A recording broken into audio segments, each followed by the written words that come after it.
reason why this is BBS. Bicol Broadcasting Systems Incorporated, DWLV 91.9 MHz. Your news and music stations. BBS. Basta Bareta. Sigurado.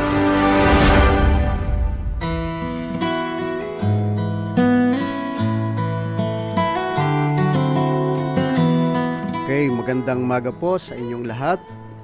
Muli po tayo ay magkakasama na naman sa programang ito, Biyaya sa Pagkaaga, dito po sa istasyon BBS DWLV-FM upang muli ay magtalakay at talakayin ang mga napakahalagang mga usapin ng buhay, lalo na po ngayong panahon.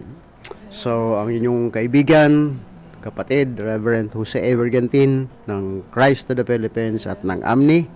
Muli po, inaanyayahan ko po kayo na samahan niyo ako sa kaunting ilang minuto ng pagbubulay at pag-aaral ng salita ng Panginoon.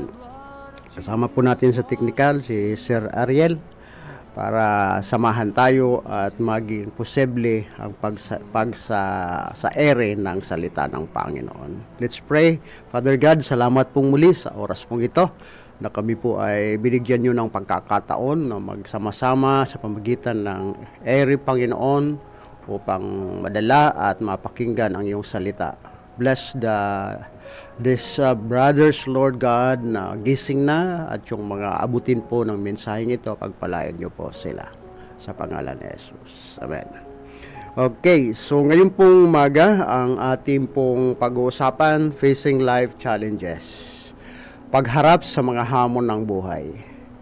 Okay, so last na tayo po nagkasama dito, pinag-usapan po natin na yung pagpipili, yung mga choices natin at ano ang consequence ng ating mga pinipili. Yung mga pinili natin, siyang basihan kung paano tayo i-bless o kaya judgment ba, parusa ba ang ating matatamo. Kung magkamali tayo ng pinili, parusa ang tatanggapin po natin. Pero kung tayo napatama ang ating pagpipili, pagpapala naman ang ipagkakaloob ng Panginoon. So sa umaga pong ito, sabi nga ang ating tatalakayin po pagharap sa mga hamon ng buhay. Okay, so dito po sa pagharap sa hamon ng buhay, actually po ngayon pong buwan lang na ito ay maraming challenges. Actually po, October, ngayong November ay talagang binubumba tayo ng sunod-sunod na bagyo na nakataya yung mga malaking bagay, lalo na po dito po sa Bicol region sa atin. Marami ang nasalanta, kung doon lamang po tayo nakadepende sa mga bagay na yon na ating mga, sabi nga, livelihood natin, baka po frustration po ang kapalit nito sa atin. At nakakalungkot nga na meron mga tao na talagang depressed. At dahil depressed, sila po ay hindi naging productive na ang kanilang buhay. So sa umaga pong ito ay tatalakayin po natin ang 3 most common challenges na hinaharap po natin. Ang una pong life challenge natin, ito pong life basic needs, ang mga pangailangan ng natin pang araw-araw. No? Ang life basic needs, ito po yung food, clothing and shelter. No? Yung pagkain, yung dadamtin, at ang ating tirahan. Kaya nga, ang usapin po ngayon, lalo na po dito sa atin sa Naga, ang iba ay nag-iisip na kung di magagawa ng second floor, humanap na ng mataas na lugar at doon na sila tumira. No? Sapagkat first time in history na ang Naga ay lumubog ng ganun kalalim. Diba? So, nag-iisip sila na maghanap na. Pero tandaan po natin na walang safe na lugar. No? Kung hindi naman talaga tayo ingatan ng Panginoon, kahit tayo umakyat sa bundok, dalawa lang naman po dyan. Baka soil erosion naman ang harapin po natin kung tayo ay magtitira sa mga mataas na lugar. Actually po, ang Naga City ay meron din pong, nasabi nga, part dito ay mayroon din po tayong fault line. Meron din dito crack ang lupa na pag hindi po tayo iningatan ng Panginoon, masisira din naman yung mga ininvest natin, lalo na po kahit napakatibay ng bahay mo. Kayang-kaya po yan ibagsak pag lindol naman ang tumira sa atin. So sana wala nang ang ganon. Mga kapatid, isa po yon sa life challenges natin, na one of the common life challenges. Ito pong about sa common need, life basic needs, no? Food, shelter, and clothing. Okay, so dito po sa food, shelter, and clothing, tandaan po natin ang malinaw na tinuro ng salita ng Diyos, John 16 verse 33, that in this world, sabi po ni Jesus, o ng Panginoon, sabi niya, these things I have spoken unto you, that in me ye might have peace. In the world ye shall have tribulation. No? Ito sinasabi ko sa inyo upang sa akin magkaroon kayo ng kapayapaan. Sa mundong ito, marami kayong mga kahirapan. No? You will have tribulations. Meron mga kaguluhan talaga sa mundong ito. Kaya nga ang tawag po natin life of uncertainty. No? Isang buhay na hindi natin tiyak what will be. No? Our future, what will be our next, no? Ano ang mangyayari sa atin tomorrow? Hindi natin alam 'yon. No? Pero nangako si Lord, sa kanya meron tayong kapayapaan. Okay, so dito po na makita po natin yung three common sabi nga challenges na hinaharap po natin. It's about life basic needs. Salamat naman kahit ang iba ay nung tamaan ng bagyo, talagang grabe yung devastation ng kanilang mga property, yung mga farmers natin ay talagang ilinubog yung kanilang anihin. Yung iba naman nasa market ay linubog yung kanilang mga paninda, at ang iba talaga ay nagsisimula. Kasi hindi natin alam kung nabigla nga tayo nung strike nung Kristen na flood na dala ni Kristen, di ba? So dito po, marami ang nalugi, marami ang nasayang na produkto na supposed to be tugon na yun sa pangangailangan ng tao. Pero dahil nga kay Kristen, nasayang ang maraming bagay. Okay, so dito po, life is more than raiment. Malinaw po ang sinasabi po ng salita ng Diyos, Matthew chapter 6. No? Ang buhay ay higit na mahalaga kaysa pagkain sa ating dadamitin o sa ating tirahan. Kahit tayo man po ay nasalanta ng bagyo, ang mahalaga, buhay tayo. No? Hindi na wala yung buhay natin, although ang ibang kababayan po natin walan sila ng mahal sa buhay dahil kay Kristen, at yung ibang kababayan po natin ay talaga naman affected talaga ng sunod-sunod, lalo na po ngayong buwan ng Mayo o ng November baya. No, nitong buwan ng November, halos papasok pa ang isa na sabi na mga super typhoon na talaga naman na kung hindi po iingatan ng Panginoon at di rin tayo gagawa ng paraan upang mag-ingat, baka meron maging casualty ng sunod-sunod na bagyong ito. So napakahalaga po na tayo po ay mag-ingat din.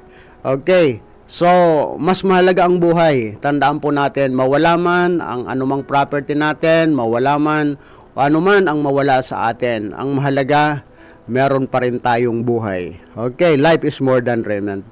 Ang pangalawa pong common challenges po natin yung about security, no? Kung paano tayo ligtas, no? Paano tayo secure ang ating buhay. Kaya nga halos lahat na lang ng lugar lilalagyan ng CCTV, lahat na lang ng lugar halos pinaparami ang mga peacekeepers, no? Meron pong tinatawag natin mga force multipliers na para mas secured tayo.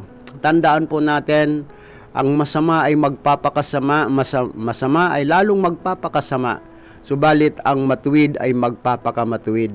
Mga kapatid, natural na sa mundong ito ang ganitong sistema na meron talagang mga taong masama, mas gusto ang gumawa ng masama, at dahil sa kanilang presensya, yung mga taong matuwid ay nadadamay. Mga kapatid, sapagkat ang Diyos naman ay kung magpaulan, pinapaulan na niya, pati yung masama ay pinapaulan na din niya kasama ng mga matuwid. So mga kapatid, tandaan po natin, hindi tayo inihiwalay ng Panginoon kahit matuwid tayo. Hindi tayo exempted sa mga trahedya, sa mga catastrophe, na nangyayari dito sa mundong ito. Kasama tayo. Kapagkat iisa lang ang mundong ginagalawan po natin, so tandaan po natin, hindi tayo i-exempt ni Lord sa mga kahirapan. Kaya nga malinaw na sinabi ng Panginoon, in this world you have tribulation. Sa mundong ito meron kayong mga kaguluhan. Okay, so about security, tandaan po natin na ang pinakang secured na lugar ay ang nasa kamay tayo ng Panginoon, Kaya nga, sapagkat malinaw na ang Isaiah chapter 57 verse 20 and 21, ito po ang sinasabi, walang kapayapaan sa masama, Walang kapayapaan sa masama. Kahit saan ka pumunta, Saan tayong dako, saan tayong lugar pumunta, pag nandun ang masama, patuloy ang kaguluhan, patuloy ang kasamaan, At di tayo makakaranas ng kapayapaan kung kasama natin ang mga taong masama. So dito po, ang security po ay wag nating iasa sa ating kapwa. Ang security natin ay sikapan natin na maposes natin ito sa pamamagitan po ng tamang pagkakilala sa Panginoon. Okay, life security, ang issue ng kapayapaan, Ang kapayapaan po ay meron nga po nag-drawing, sabi na i-describe mo ang kapayapaan. Meron nag-drawing na isang lugar na walang hangin, matahimik ang kapalibutan, kahit yung mga dahon ay payapa, halos walang dumadamping hangin. Ganun niya i-describe yung kapayapaan. Subalit meron pong isang bata na dinescribe yung kapayapaan na katulad ng isang ibon na nakadapo sa sanga kahit binabayo ng napakalakas na hangin. Ang ibon na yon ay nandun nakadapo sa sanga at patuloy na umaawit. Mga kapatid, tandaan po natin, sa mundong ito ay magulo. Tandaan po natin, walang lugar na ligtas. Sapagkat mismo ang Panginoon ay nagsabi sa mundong ito, meron tayong mga kaguluhan. Subalit sa Kanya ay masusumpungan natin ang kapayapaan. So dito po sa pangalawa na life's issue, life about security, ibigay natin, ipagkatiwala natin ang ating buhay sa Panginoon. Sapagkat ako po naniniwala, that's the only way na masecure po ang ating buhay. Number 3 is lives for future. About sa future natin. Okay, after this life, kung naniniwala tayo na meron ikalawang buhay, ang magdedetermine po nito kung saan tayo pupunta, yung ating belief at ang ating lifestyle. Ano ba ang belief mo? Naniniwala ka ba sa Diyos? At kung naniniwala ka, malinaw na sinasabi po ng 2 Corinthians chapter 7 verse 1, ang malinaw po doon, yamang tayo po ay may tumanggap ng napakadakilang mga pangako.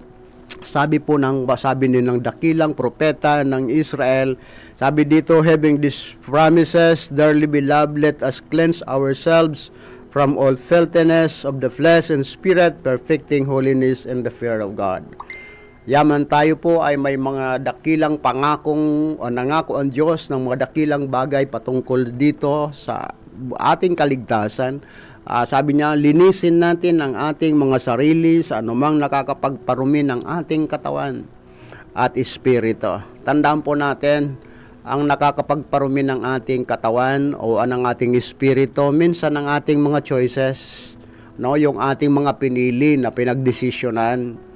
This kind of lifestyle, this kind of belief, tandaan po natin, ang tamang belief, ang makilala mo ang Panginoon, na siya ang pinakang may-ari ng lahat. At kung kilala mo siya, sabi nga, hindi mahirap ang magpuri sa Diyos, no?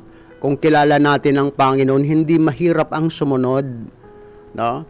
Sapagkat obligasyon natin, no? Obligasyon natin na sumunod sa Panginoon. Sabi nga ni Solomon, Ecclesiastes 12:13, sabi yan, let us hear the conclusion of all matter.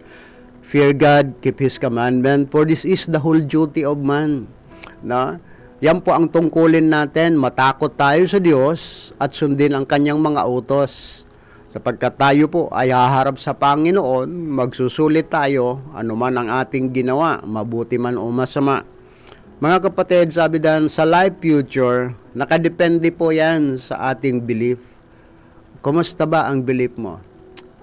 Ang belief mo ba ay kinikilala mo ba ang Panginoon? At kung siya ang Panginoon, sinabi ni Jesus Christ, John 14:15, if you love me, keep my commandments. Kung mahal nyo ako, susundin ninyo ang aking mga utos. Isa po sa utos ng Panginoon, sabi niya, huwag kayong mag-alala tungkol sa inyong kakainin. Actually po yung worrying, yung pag-aalala, ay maraming mga tao ang nasisira nito, na biktima tayo ng pag-aalala. Actually po, wala naman tayong mailalabas sa mundong ito kahit tayo pa ang pinakamayamang tao sa mundong ito. Hindi natin mailalabas sapagkat mismo ang Panginoon nagsabi, kahit gawin nating tirahan ang mga buwan o ang mga bituin, sabi ng Panginoon. Kaya nga ang mundo, ang mga taong matalino at mayroon kakayahan, gumagawa sila ng rocket ship at sumasakay sila doon, nag-explore sila sa outer space, pinupunta nila ang buwan at marami pang mga planeta sapagkat gusto nilang tumira doon. Sabi ng Panginoon, no, kahit tumira pa kayo sa mga bituin, ibabagsak ko kayo. Sapagkat hindi po yon ang tunay na tirahan po natin. Hindi po ni Lord ibinigay ang kaitaasan sa atin. Ang ipinagkatiwala ng Panginoon sa atin ay ang earth. Sabi nga ng salita ng Panginoon, Psalm 116 verse 15, the highest of heavens belongs to the Lord, but the earth He entrusted to man. Ang pinagkatiwala ng Panginoon sa atin ay ang earth, hindi po pinagkatiwala sa atin ang mga planets dyan sa kataasan. Kaya tingnan natin, kahit tumagal pa sila ng mga taon, bumabalik pa rin sila hanggat pag sila'y buhay. No? Babalik pa rin sila sapagkat hindi yun ang theme ng kanilang permanenteng tirahan. Mga kapatid, tandaan po natin, ang ating future ay hindi po yung pag-iwas sa mundong ito. Ang ating future ay yung pagtanggap ng katotohanan na ang buhay natin ay pansamantala. No? At dahil pansamantala, ayusin natin ang ating pagkakilala sa Panginoon. Kung mahal natin siya, sundin natin ang kanyang mga utos, no? At ang utos niya naman po ay hindi po mahirap. Actually po, sabi ko nga, the Bible is the Word of God. The Bible is not a book of suggestion. Ang Biblia po ay hindi po na mga nakasulat dito ay hindi mga suggestion na pwede tayong mamili. Ang Bible po ay salita ng Diyos at utos ng Panginoon ang nakasulat dito. Ang utos po ay hindi optional. No? Kaya nga, pag di natin sinunod ang utos, na malinaw naman na sinasabi ng salita ng Panginoon, nasunod mo yung siyam, pero hindi mo nasunod yung isa, nagkasala ka sa lahat. Sapagkat pag hindi po selective ang pagsunod ay hindi dapat selective. No? Sundin natin. Oo, mahihirapan tayo. Ang mahalaga, sabi po ng salita ng Diyos, mapalad ang nagsisikap na makatupad. Ang gusto lang ng Panginoon, gawin po natin ang ayon sa ating magagawa, na sundin ang kanyang kalooban sapagkat i-bless tayo ng Panginoon. No? So dito po, life's basic needs, life security, and life future. Ito po ang common needs natin. So ano po ang kinakailangan natin na dapat i-ponder natin sa buhay na to? Sabi nga, number 1, the truth to ponder, worrying paralyzes our mental capacity to decide for our future. Ang pag-aalala o ang kabalisahan ay pinapahina nito ang ating kaisipan na makapagdesisyon ng tama patungkol sa ating hinaharap o kaya sa ating susunod na buhay. Okay, number 2, true to ponders, everything we have in life are temporaries. No? Temporary lang ang lahat ng meron tayo sa mundong ito. No? Ang lahat, pati bahay natin, magulang natin, asawa natin, pati nga ang buhay natin ay temporary lang. Ang pinakamahabang buhay natin, siguro sabi nga ng Panginoon, kung tayo po ay hindi sakitin, actually sa pasimula, tumagal ang buhay ng tao, 969, ang pinakamahabang taon ng buhay ng tao, 969, si Methuselah. No? Pero ang little by little, no, habang as the years pass by, sinabi ni David na kung tayo po ay sakitin, baka hanggang 70 na lang tayo. Pero kung medyo healthy naman tayo, no, okay ang ating lifestyle, baka umabot tayo ng 80. Mga kapatid, iilan na lang yung mga nabubuhay ngayon na ang edad nila ay 80 at 90. Wala na, bihira na nga yung umaabot ng 100. So mga kapatid, life is temporary. No? Everything in life ay temporary. Kaya wag nating sayangin ang pagkakataon na pinagkakaloob sa atin ng Panginoon. Enjoy life. Sabi nga ni David, remove sorrow from your heart. Ano? Alisin mo, tanggalin mo ang kalungkutan sa iyong puso. Ano ba yun? Ano? Yung maraming hinanakit sa buhay. Ano? Wag tayong lumaban sa Diyos. Minsan, ang hinanakit natin para bagang pinagmamalupitan tayo ng Panginoon. Wala tayong magagawa, no? Ang kinakailangan na lamang natin, i-appreciate natin, Lord, salamat, binigyan mo ako ng buhay at pinagpala mo ako ng buhay. At kahit wala akong dala, madalas ko pong banggitin dito sa station, dito sa programang ito, mga kapatid, nabuhay tayo sa mundo, wala naman tayong dalang piso. Kung ikaw ay nabubuhay ngayon ng 60 years old at hanggang ngayon ay buhay ka na kahit wala kang dalang piso, dapat magpasalamat ka sa Panginoon. No, wala tayong dala kahit piso, nang isilang tayo ng ating mga magulang sa mundong ito. Ganon si Lord kabuti sa atin.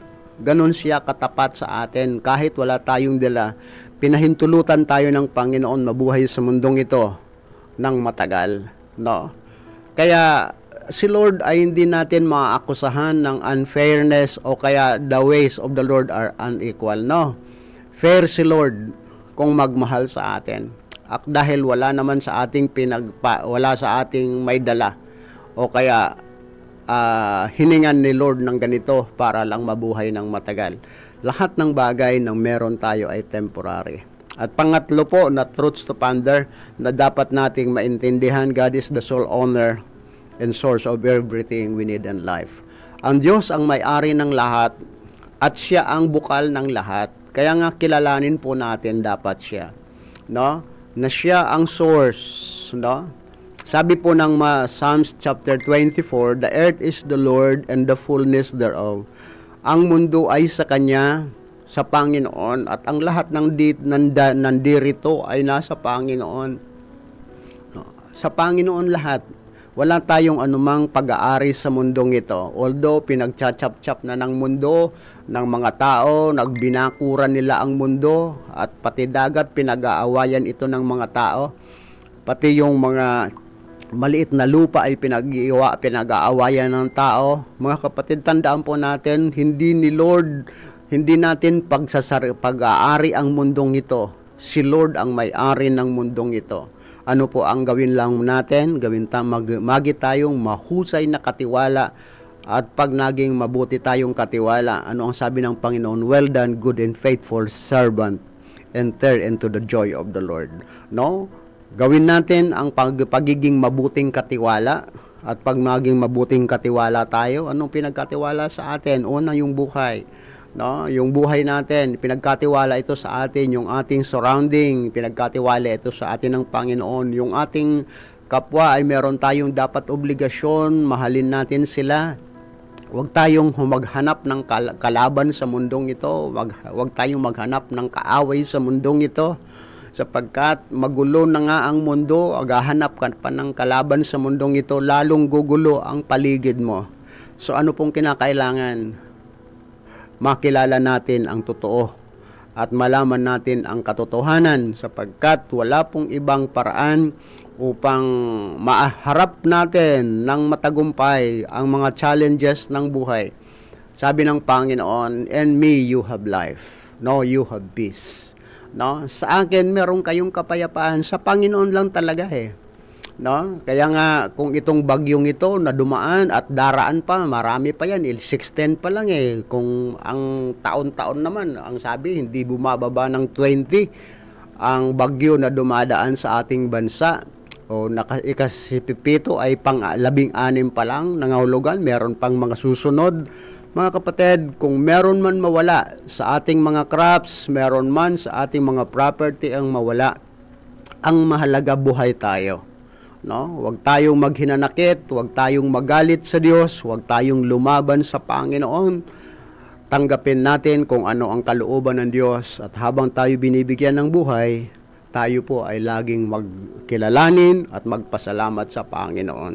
Tandaan po natin, ang buhay, lahat ng bagay sa mundong ito ay sa Diyos. Kaya nga, sa biyaya sa pagkaaga, ang aming dalangin na mapag-isipan natin at bahagi po nito ay ang magpili tayo at pakinggan po natin ang mga mensahe na tinuturo sa atin sa pamagitan ng mga kapatiran, mga kamanggagawa, mga pastor na minsan ay sila po ang nandito, nangangaral ng salita ng Panginoon. Hayaan po ninyo ang salita ng Panginoon, gabayan tayo at ilid tayo sa tagumpay na gusto po natin. Lalo na sa gusto ng Diyos na tagumpay na makamtan po natin. Mga kapatid, tandaan po natin, hindi natin maiwasan ang kaguluhan sa mundong ito. Natural po. Tandaan po natin, dadalawa nga na lang na tao ang magkasama, nag-aaway pa. How much more kung milyon-milyong tao ang nakapaligid sa'yo? Diba? Minsan, ang mag-asawa na nga lang, hindi pa nagkakasundo. Diba? So kayo na lang, mag-asawa, minsan nag-aaway pa. Magulo na ang kapaligiran. Paano kung marami pang tao sama-sama at di nagkakasundo? Mga kapatid, sa mundong ito talaga walang kapayapaan. Subalit sa Panginoon, pinangako niya kung tayo po ay magtitiwala sa Kanya, no? Ang iniiwan po ng Panginoon, sabi niya, ang aking kapayapaan ay sumainyo. Kapayapaan na hindi kayang ibigay ng sanglibutan.